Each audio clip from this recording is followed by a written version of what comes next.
Uma insegurança constante de quem está aprendendo inglês é em relação à pronúncia dos sons, porque a gente não tem uma equivalência de letra e som.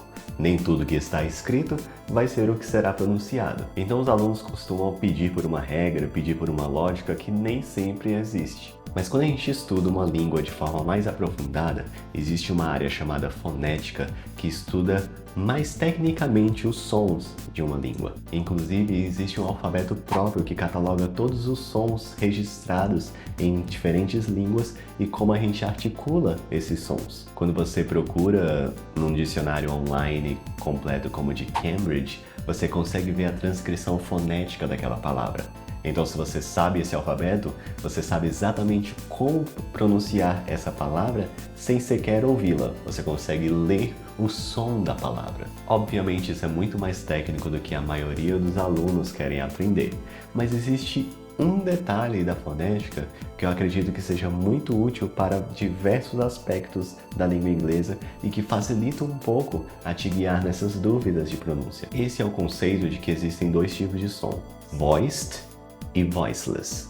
Quando um som é voiced, ele indica que há vibração nas cordas vocais. Quando um som é voiceless, ele não produz essa vibração nas cordas vocais. Para você conseguir identificar isso, você precisa isolar um som. Você não pode tentar identificar em uma palavra completa, porque uma palavra é a junção de vários sons. Então, se você produz um som e você consegue perceber vibração nas cordas vocais, quer dizer que ele é voiced. Por exemplo, todas as vogais: A, E, I, O, U. E sim, você precisa colocar a mão na sua garganta para identificar isso no começo.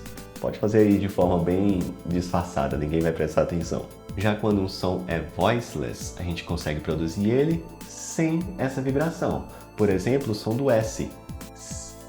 Você produz o som, mas não produz a vibração das cordas vocais. Percebeu que todos os meus exemplos foram em português?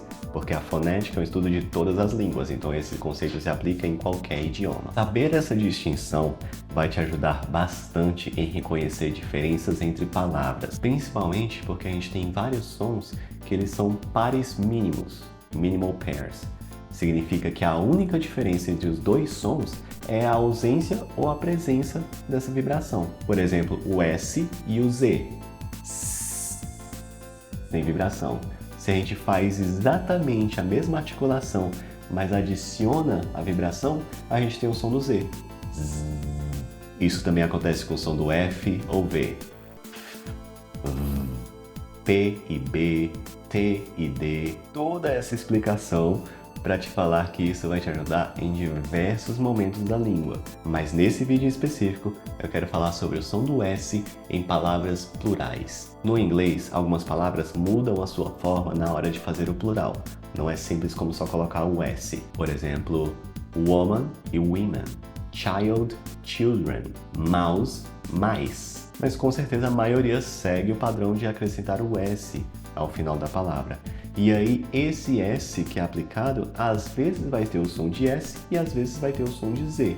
Por exemplo, books e tickets têm o som de S no final do plural. Já as palavras keys e apples vai ter o som de Z no final, mesmo tendo a letra S no final, assim como as primeiras palavras. O que diferencia isso? O que vai determinar se o som vai ser de S ou de Z no final de uma palavra em plural depende do último som antes do S.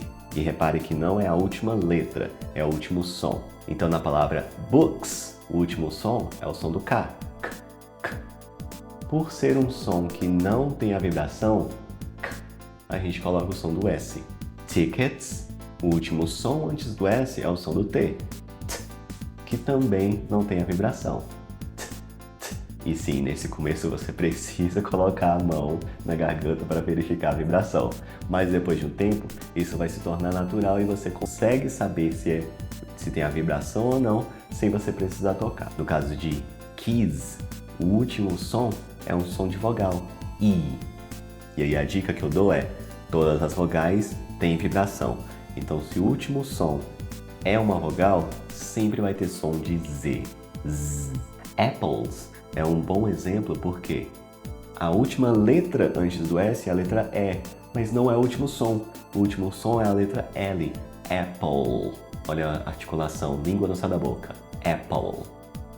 Por ser o som do L, que é um som que causa a vibração, a gente usa o som do Z. Apples. Ainda tem um terceiro som possível de S que eu vou deixar mais pra frente. Mas vamos ver se você consegue identificar essa diferença? Coloque aí nos comentários duas palavras que terminam em S no plural. Uma com som de S e outra com som de Z.